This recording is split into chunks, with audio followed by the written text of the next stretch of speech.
លក់ដូរបដាមើលកូនបដាឈ្នៀតបានតិចតួចនៅផ្ទះបងប្អូនហើយ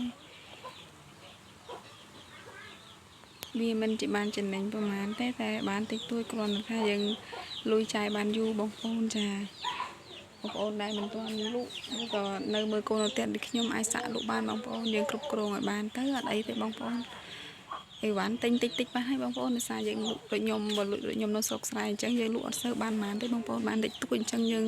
ស្តុកអីវ៉ាន់ត្រឹមមួយកេសអីបានបងប្អូនយើងលក់តាម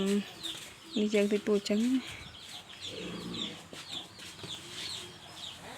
មើលកូនត្រីដេកលក់បាត់ហើយឆ្លៀតពេលកូនដេកលក់ទៅរៀបអីវ៉ាន់តិចតួចបងប្អូន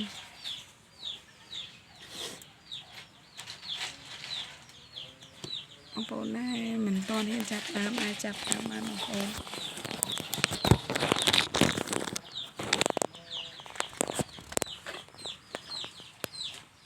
ខ្ញុំនៅផ្ទះមើលម៉ែចាផងមើលកូនផង